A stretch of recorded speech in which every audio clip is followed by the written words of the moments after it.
Bismillahirrahmanirrahim. Assalamualaikum warahmatullahi wabarakatuh. Alhamdulillah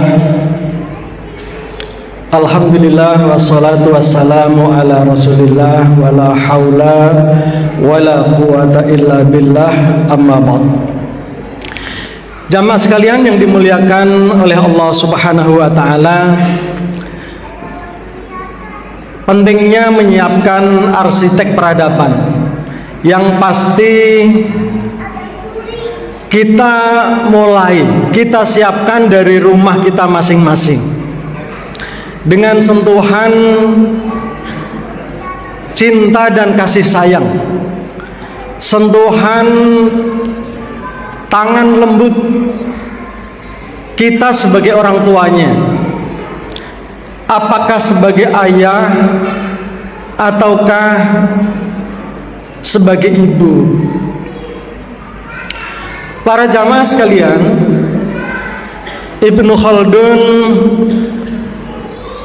seorang ulama, sejarawan, sosiolog, dia mengatakan bahwa manusia itu adalah makhluk sosial yang berperadaban, makhlukun ijtima'iyun madaniyun bitabi'atihi. Jadi manusia adalah makhluk sosial, makhluk berperadaban yang dengan tabiatnya, ya, dia tidak akan mungkin bisa membangun kekuatan dalam hidupnya ini dengan dirinya sendiri.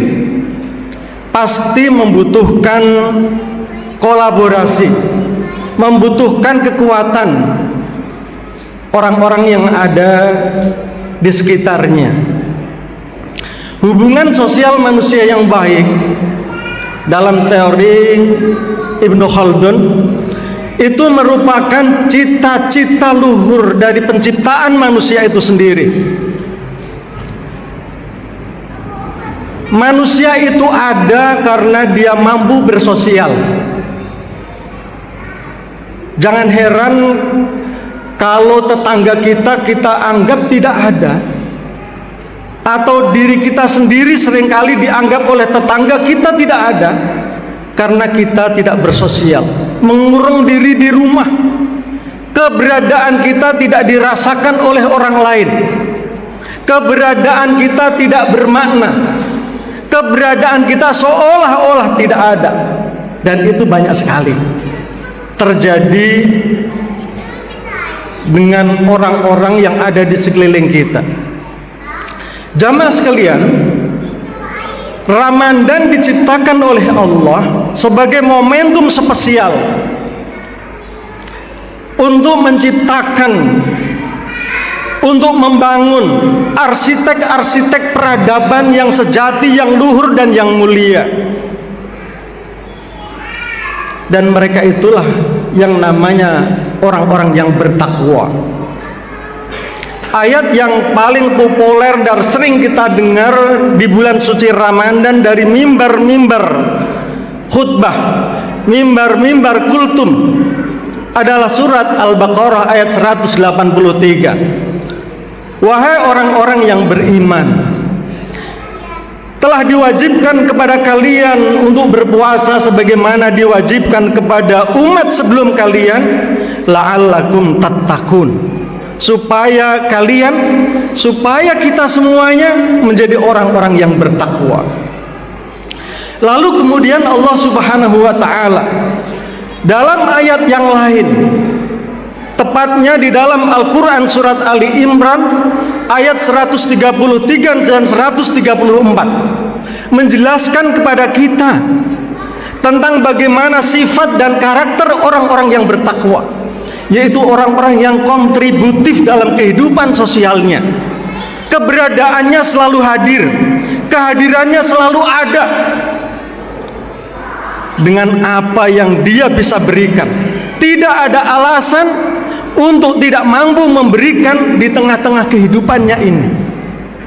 Allah Subhanahu wa taala berfirman menjelaskan kepada kita semuanya karakter yang harus kita raih dengan madrasah Ramadan ini. Alladzina yunfikuna fis sarra'i wad dharra wal kadhiminal ghaidha wal 'afina 'anil nas wallahu yuhibbul muhsinin.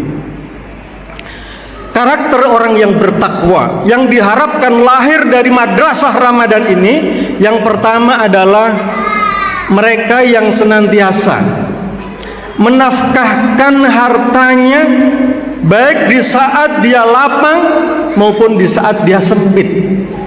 Itu kalau dia punya harta.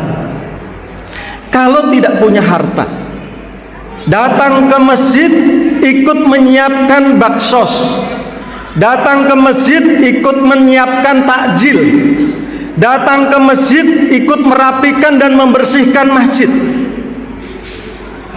memberikan apa yang dia punya dari waktunya, dari perhatiannya, bahkan dari doa yang tulus yang bisa dia berikan untuk kemaslahatan umat. Nggak ada alasan orang beriman itu tidak bisa berkontribusi dalam kehidupannya. Karena itu para jamaah sekalian, marilah kita memberikan apa yang bisa kita berikan di tengah-tengah kehidupan kita. Jangan hanya menjadi pengkritik, jangan hanya menjadi komentator, komen saja, tetapi menjadi bagian dari solusi, ambil bagian dari kerja-kerja kebaikan yang ada di tengah-tengah masyarakat kita. Ma'asyiral muslimin rahimakumullah. Lalu karakter orang yang beriman, orang yang bertakwa yang kedua adalah wal kadhiminal ghaidha. Orang-orang yang bisa menahan amarahnya. Kita ditakdirkan oleh Allah hadir di tengah-tengah masyarakat yang isi kepala mereka pasti bermacam-macam. Mereka hadir dengan suku, dengan tabiat, dengan pikiran yang bermacam-macam. Bisa saja mereka mengecewakan harapan kita, bahkan bisa saja mereka memfitnah kita, mereka memusuhi kita, mereka menipu kita. Saat itu kita bisa marah.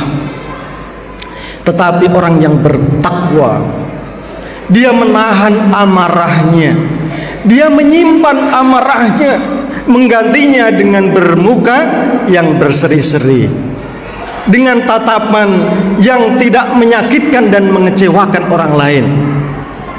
Lalu yang ketiga, wal afina anin nas, memaafkan orang lain.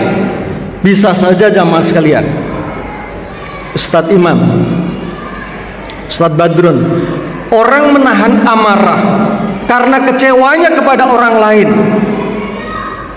itu dia menyimpan dendam, tidak sanggup memaafkan. Maka orang yang bertakwa tidak hanya sanggup menahan amarahnya di saat dia sanggup marah kepada istrinya, dia tahan. Sanggup marah kepada tetangganya, dia tahan. Sanggup marah kepada bawahannya di kantor, dia tahan. Di saat yang sama dia memaafkannya, dia berlapang dada, ikhlas, ya, dia tidak menyimpan dendam kepada orang yang mengecewakan, yang menyakiti, atau bahkan yang memfitnahnya. Lalu dalam ayat ini ditutup oleh Allah Subhanahu wa taala, wallahu yuhibbul muhsinin. Dan Allah senantiasa mencintai orang-orang yang berbuat ihsan. Ihsan adalah puncak akhlak terpuji. Ihsan dalam ibadah adalah kita menyembah Allah seolah-olah kita melihat Allah. Dan seandainya yang begitu itu kita tidak bisa, maka yakinlah bahwa Allah melihat kita. sehingga ibadah kita kerjakan dengan sebaik-baiknya, dengan sehusuk-husuknya. Ihsan dalam muamalah adalah kita berbuat baik kepada orang lain dengan mampu menginspirasi orang itu untuk juga berbuat baik kepada orang lain, melakukan kebaikan dengan sebaik mungkin, bukan melakukan kebaikan kepada orang lain tetapi kemudian mengecewakannya, membuat orang itu malu, membuat orang itu merasa direndahkan. Orang-orang yang bertakwa tidaklah seperti itu. Dia senantiasa berbuat baik, berbuat yang terpuji, dan itu bisa melahirkan keinginan berbuat baik kepada orang yang dia melakukan kebaikan kepadanya. Ma'asyiral muslimin rahimakumullah, demikianlah kira-kira bagaimana Ramadan menyiapkan kita semuanya dari rumah kita, melalui tangan-tangan kita, melalui sentuhan kasih sayang diri kita, para arsitek peradaban, generasi yang mulia, generasi yang memiliki akhlak terpuji. Ketika kita bicara peradaban, tidak hanya kita terperangah dan terpesona dengan gedung-gedung yang menjulang tinggi, dengan pesawat terbang yang kemudian mau ngebom masyarakat, bangsa dan hancur. Bukan kemudian kita terpesona dengan infrastruktur yang megah.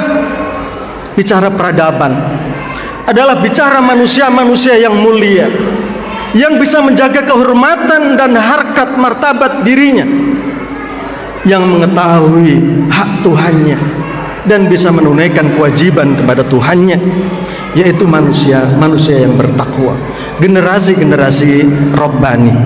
Jamaah sekalian, itulah yang bisa saya sampaikan dalam kesempatan di bulan yang mulia dan di malam yang mulia ini. Mudah-mudahan bermanfaat bagi jamaah sekalian dan khususnya bagi diri saya sendiri yang menyampaikan.